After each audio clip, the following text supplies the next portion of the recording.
Oke, selamat pagi Bapak Ibu dan Saudara dikasih Tuhan. Senang bertemu dengan Anda di pagi ini.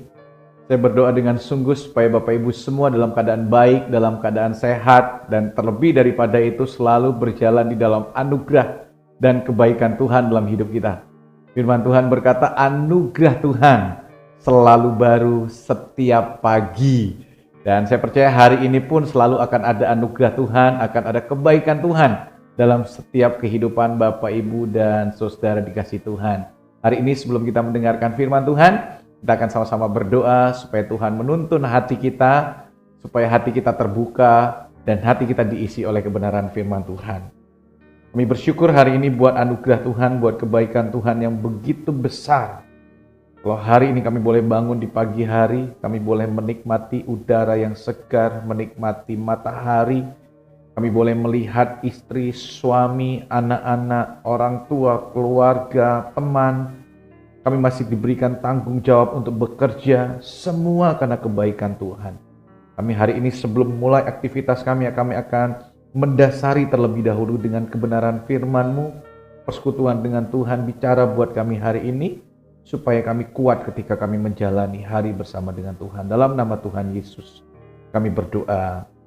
Amin. Hari ini saya akan membawa firman Tuhan dari Yosua pasal yang ke-8. Ayat yang pertama sampai ayat yang ke-29. Tapi saya akan bacakan buat Bapak Ibu sampai ayat yang ke-9 saja. Alkitab berkata demikian, kemudian berfirmanlah Tuhan kepada Yosua, janganlah takut dan janganlah tawar hati. Bawalah seluruh tentara dan bersiaplah majulah ke Ai. Ketahuilah, aku serahkan kepadamu raja negeri Ai, rakyatnya, kotanya, dan negerinya.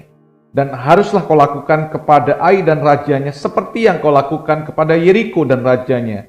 Hanya barang-barangnya dan ternaknya boleh kamu jarah. Suruhlah orang bersembunyi di belakang kota itu.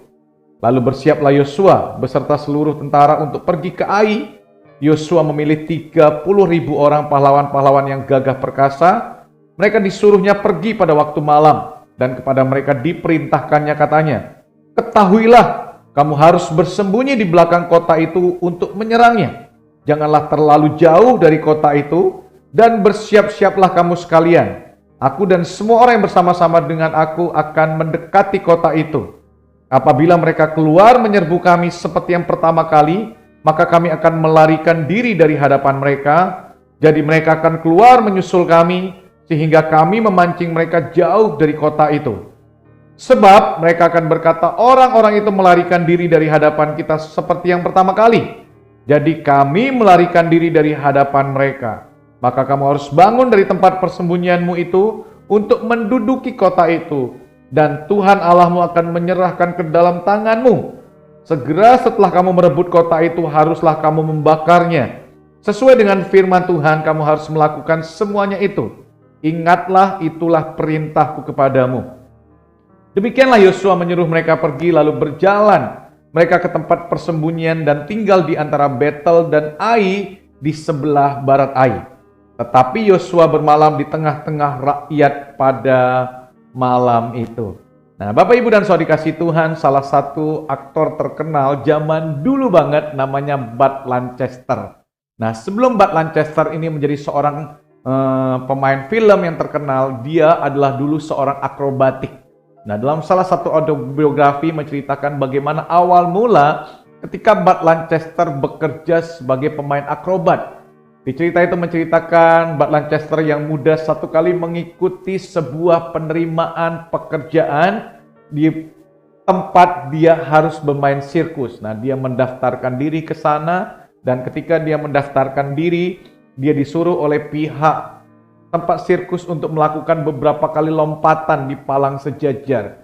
Palang sejajar adalah tempat di mana ada kayu setinggi beberapa meter dan dia harus naik di atas kayu itu membuat beberapa lompatan-lompatan yang bagus. Nah, karena semangat dan ingin sekali diterima di tempat itu, Bud Lancaster melakukan beberapa kali lompatan. Dia lompat pertama kali berhasil, lompat kedua, dan lompatan yang ketiga akhirnya kakinya terpleset dan Bud Lancaster jatuh dari ketinggian sekitar 2 meter. Dan karena dia malu dan takut tidak diterima di tempat itu, cepat-cepat dia naik kembali, kemudian dia melakukan salto beberapa kali dan sekali lagi dia jatuh untuk kedua kalinya. tapi dia naik lagi, dia melakukan lompatan jatuh ketiga kalinya, dan waktu dia ingin naik lagi, pemilik tempat sirkus itu berkata, kamu nggak perlu naik lagi. Kalau kamu naik lagi, kamu tidak akan pernah bisa bekerja di tempat sirkus ini. Dan akhirnya karena melihat kegigihannya, pemilik tempat sirkus ini menerima Bud Lancaster. Tapi Bud Lancaster berkata, aku malu sekali karena aku pernah mengalami kegagalan ketika aku melakukan lompatan-lompatan pertama. Nah, Bapak Ibu dan Saudara dikasihi Tuhan, saya nggak tahu apa yang Bapak Ibu alami di sepanjang tahun 2020, 2021, bahkan sampai kita masuk di tahun 2022 ini. Ada begitu banyak peristiwa-peristiwa yang terjadi dalam kehidupan Bapak Ibu. Beberapa macam peristiwa yang terjadi dalam hidup kita yang terkadang membuat hati kita tawar, membuat hati kita sedih ketika kita melakukan perjalanan hidup kita. Beberapa dari Bapak Ibu mungkin mengalami kegagalan. Bapak Ibu udah melakukan bisnis ketika kita punya peluang untuk melakukan sebuah pekerjaan yang baik. Dan ketika kita memulai, tiba-tiba pandemi itu berjalan. Kita berharap pandemi itu hanya bertahan sekitar 14 hari, 2 bulan, 3 bulan. Tapi ternyata pandemi itu berkepanjangan dan sampai hari ini kita masih harus berjuang. Beberapa usaha yang kita bangun mulai mengalami kegagalan. Kegagalan yang kita terima dari pekerjaan kita membuat anak-anak kita juga mulai mengalami kegagalan di sekolah mereka, dalam kehidupan mereka. Saya nggak tahu berapa banyak kegagalan yang Bapak Ibu alami di sepanjang 2 tahun terakhir ini. Beberapa di antara Bapak Ibu mungkin mengalami sebuah kehancuran. Beberapa Bapak Ibu mungkin mengalami sebuah sakit penyakit. Beberapa minggu yang lalu saya kena COVID. Beberapa orang berkata masa-masa ketika COVID udah nggak ada kok malah kamu kena COVID. Saya ngalami sakit. Saya nggak tahu berapa banyak Bapak Ibu ngalami sakit. Mungkin ngalami situasi yang lebih buruk daripada apa yang saya alami. Beberapa di antara kita mungkin kehilangan orang-orang yang kita kasihi. Beberapa di antara kita mengalami kekalahan seperti yang dilakukan oleh bangsa Israel ketika mereka kalah mengalami peperangan bersama dengan Ai. Nah, hari ini kita membaca sebuah kisah ketika bangsa Israel itu gagal ketika mereka berperang melawan bangsa Ai. Yosua pasal ke-8 itu merupakan kelanjutan dari Yosua pasal yang ke-7. Yosua pasal yang ke-7 merupakan cerita ketika bangsa Israel pada waktu itu sudah mengalami peperangan, kemenangan demi kemenangan, kemenangan demi kemenangan dalam satu titik ketika mereka akan berperang dengan bangsa Ai. Karena dosa yang dilakukan oleh Akan membuat bangsa Israel kalah ketika mereka berperang dengan Ai. Yosua sebagai pemimpin pada waktu itu sangat-sangat ketakutan, sangat-sangat sedih. Dan Alkitab berkata sampai dia duduk, bahasa Inggris berkata seolah-olah dia nggak punya Tuhan dalam hidupnya. Nggak memiliki pengharapan kembali. Makanya Tuhan berkata kepada Yosua, bangkit kamu dari segala situasi yang terjadi dalam hidupmu. Bapak Ibu dan Saudara kasih, saya percaya semua kita perlu pengalaman yang namanya kegagalan dalam hidup kita. Alkitab sendiri sebetulnya penuh cerita tentang orang-orang yang gagal. Ada begitu banyak cerita di dalam Alkitab tentang orang-orang yang gagal. Tapi Tuhan bisa memakai kegagalan kita untuk menggenapkan rencana Tuhan dalam hidup kita. Sama seperti Yosua. Ketika mereka gagal, ketika mereka terpuruk, pada waktu itu Yosua sangat mengalami kesedihan. Tapi Tuhan berkata kepada Yosua dalam Yosua pasal yang ke-7 ayat yang ke-10. Tuhan berkata, bangunlah. Mengapa kamu sujud demikian? Kenapa kamu duduk seperti itu? Bangun. Seolah-olah kamu gak punya pengharapan. Tuhan berkata dalam bahasa Inggris, katakan get up. Tuhan berkata bangkit, bangun. Bangun dari kegagalanmu, bangun dari keterpurukanmu. Jangan takut ketika kamu berjalan. Dan Yosua pasal 8 ayat pertama tadi berkata, janganlah takut dan janganlah tawar hati.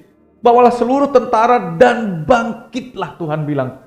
Pergilah ke Ai. Jangan takut, bangkit dari tempat tidurmu. Jangan takut, jangan tawar hati, bangkit. Pergilah berperang untuk melawan Ai. Dan hari ini pesan Tuhan yang sama kepada Bapak Ibu, bangkit. Jangan biarkan kekhawatiran, ketakutan, kegagalan, sakit, penyakit itu membuat kita tawar hati untuk kita melangkah. Karena saya percaya setiap hari ketika kita mengawali baru, selalu ada kekuatan yang baru yang Tuhan berikan buat kita. Selalu akan ada anugerah yang baru yang akan terus menyertai kita. Ingat Bapak Ibu, kegagalan itu bagaikan lumpur penghisap. Yang kadang-kadang kalau kita nggak cepat keluar daripada itu, mereka akan terus menyedot kita untuk menarik kita ke bawah. Menarik kita ke bawah. Kalau kita nggak cepat-cepat keluar dari kegagalan kita, kalau kita nggak cepat-cepat bangkit, kegagalan itu akan menggerogoti iman kita. Kegagalan itu akan membuat kita terpuruk ke dalam, seolah-olah kita nggak mampu untuk bangkit. Bapak Ibu, kegagalan itu memang menyakitkan. Saya percaya, nggak ada semua orang yang suka dengan kegagalan. Tapi tinggal di kegagalan adalah sebuah kebodohan. Makanya yang perlu kita lakukan apain? Bangkit. Karena meskipun kita gagal, saya percaya rencana Tuhan itu tidak pernah gagal dalam kehidupan kita. Bisa katakan amin? Meskipun kita gagal, rencana Tuhan itu tidak pernah gagal. Ketika bangsa Israel gagal ketika dosa yang dilakukan oleh Akan, mereka jatuh. Tapi rencana Tuhan buat mereka untuk merebut tanah Kanaan gak pernah gagal. Makanya Tuhan berkata kepada Yosua, bangkit, kamu pasti akan mengalahkan bangsa Ai. Kamu gak boleh terpuruk dengan kegagalanmu di hari kemarin. Ingat, kegagalan di hari kemarin akan menjadi sebuah cerita, karena Tuhan akan memberikan kita kemenangan di hari esok. Bisa katakan amin? Jangan pernah tolehkan terus wajah kita ke belakang. Kita nggak bisa mengubah hal-hal yang udah terjadi di belakang, tapi kita bisa memperbaiki segala sesuatu untuk kita melangkahkan kaki kita di depan. Makanya C.S. Lewis berkata, you cannot go back and change the beginning, but you can start where you are and change the ending.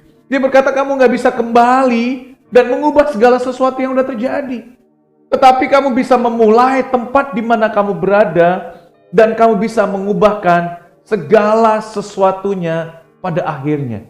Kita nggak bisa mengubah apa yang sudah terjadi di tahun 2020. Kita nggak bisa mengubah segala sesuatu yang sudah terjadi di tahun 2021. Tapi kita bisa mengubah hari ini. Untuk mengubah semua kisah kegagalan, kisah kesedihan, kita kehilangan, apapun. Untuk kita bangkit, merebut semua tujuan yang Tuhan berikan dalam hidup kita. Untuk merebut setiap kemenangan-kemenangan yang menjadi bagian dalam hidup kita. Biarkan kekalahan kemarin hanya menjadi cerita kekalahan kemarin. Karena hari ini Tuhan memberikan kemenangan buat kita. Hari ini Tuhan punya berkatnya sendiri buat kita. Hari ini Tuhan punya kesembuhan sendiri dalam hidup kita. Ingat, Tuhan itu tidak pernah melupakan kita dalam semua situasi. Sama seperti ketika Tuhan gak pernah melupakan Yosua. Di tengah-tengah keterpurukan Yosua karena kekalahan bangsa Israel, Yosua gak pernah melupakan mereka. Tuhan juga gak pernah melupakan kita. Yang perlu kita lakukan ngapain? Get up, stand up. Jangan biarkan iblis memanipulasi pikiran kita. Iblis akan berkata, kamu memang gagal. Kamu sudah kehilangan. Kamu gak bisa bangkit. Kamu gak bisa berjalan. Kamu gak bisa merebut segala sesuatu yang baik yang Tuhan berikan buat kamu. Iblis selalu menanamkan hal itu. Tetapi Tuhan bilang sama Yosua, ngapain? Get up. Jangan takut, jangan tawar hati. Karena selalu ada kemenangan yang aku berikan dalam hidupmu. Tuhan tidak pernah melupakan kita sedikit pun. Oleh sebab itu mari kita bangkit berdiri. Tatap masa depan dengan penuh pengharapan. Kenapa? Karena ada kemenangan di depan yang Tuhan berikan dalam hidup kita. Karena dengar kata-kata Tuhan demikian, Yosua bangkit. Yosua berperang. Kali ini dia mendengar suara Tuhan. Dia mendengar instruksi Tuhan. Dia mendengar perintah Tuhan. Dia mendengar strategi-strategi yang Tuhan berikan dalam hidupnya. Dia mulai melakukan perjuangannya. Dia mulai melakukan perlawanannya. Yang dulunya dia nggak ikut berperang bersama dengan orang Israel. Kali ini dia ikut berperang bersama-sama dengan orang Israel. Alkitab berkata Yosua maju berperang bersama-sama dengan mereka. Dan Tuhan memberikan kemenangan kepada mereka. Dan hari ini pun saya percaya ada kemenangan yang Tuhan berikan dalam setiap kehidupan kita. Masa lalu hanya jadi sebuah kenangan. Karena ada kemenangan di depan yang Tuhan berikan buat kita semua. Get up, stand up. Mari kita tundukkan kepala dan kita berdoa hari ini. Tuhan, kami bersyukur hari ini karena firman-Mu mengingatkan kami supaya kami tidak terpuruk dengan kegagalan kami. Kami tidak terpuruk dengan kesedihan kami. Kami tidak terpuruk dengan kehilangan kami. Tapi kami belajar bangkit untuk merebut kemenangan yang Tuhan sediakan dalam hidup kami sebagai orang-orang yang percaya. Hamba mau berdoa buat setiap jemaat Tuhan pagi ini. Beberapa di antara mereka mungkin kehilangan pengharapan. Beberapa di antara mereka mulai mengalami putus asa. Beberapa di antara mereka mulai mengalami mengalami pergumulan, seolah-olah mereka nggak punya masa depan. Hari ini sebagaimana Tuhan berkata kepada Yosua, get up.